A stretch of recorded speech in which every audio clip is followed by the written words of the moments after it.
সকাল সকাল ঘুম থেকে উঠে ফ্রেশ হয়ে ভাবলাম একটু নিচে গিয়ে দেখি সবাই কি করছে। গুড মর্নিং এভরিওয়ান, চলে এসেছি একটা নতুন ব্লগ নিয়ে।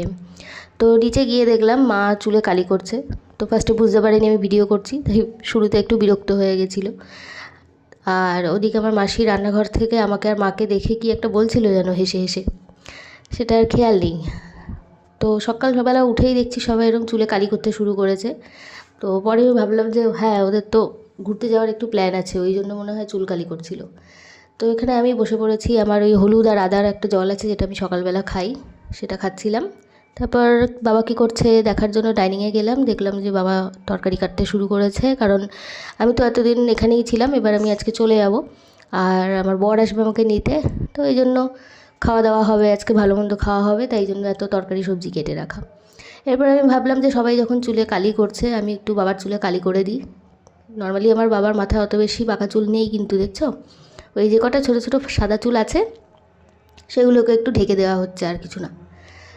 তো এখানে রান্নাঘরে এসে দেখছি যে গ্যাস জ্বালানো নেই, এদিকে কড়াইতে মশলা কষানো হচ্ছে। তাই জন্য আমি ভাবলাম যে ঠিক আছে, আপাতত রান্নাঘরে কেউ নেই যখন আমি গ্যাসটা ধরিয়ে দিই, মশলাটা কষাতে থাকি। কিসের জন্য মশলা কষানো হচ্ছে আমার সেটারও কোনো আইডিয়া নেই। পরে জানলাম যে এটা ঘুগনি হবে সকালবেলা, সেই জন্য মশলা কষানো চলছে।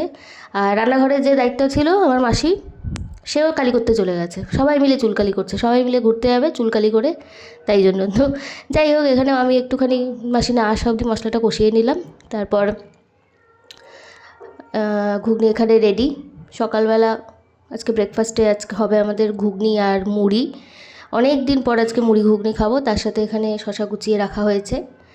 আমি সবার বাটিতে মুড়ি ঢেলে নিয়েছি, আর মাসি এখানে ঘুগনি আর শশা দিয়ে আমাদেরকে সার্ভ করবে। তার আগে ওই যে ভাজা মশলাটা যেটা হয়, যেটা ঘুগনির উপরে দিয়ে খেতে খুব ভাল লাগে, সেটা একটু ছড়িয়ে দিয়েছে। আর অনেক দিন পর এরকম পাতলা পাতলা ঘুগনি দেখে আমার খুব ভাল লাগছিলো।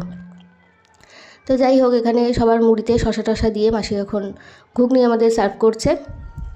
এই রকম মানে সকালবেলা উঠে মাঝে মাঝে এই ধরনের হালকা পাতলা ব্রেকফাস্ট করতে কিন্তু খুব ভালো লাগে। যাই হোক, মুড়ি আর ঘুগনিটাকে দেখেছো মানে কত ইয়ামি লাগছে না, এরকম পুরো মুড়ির সাথে ঘুগনিটাকে মেখে নিয়ে, উফ মানে খেতে যে কি ভালো লাগে আর কি বলবো।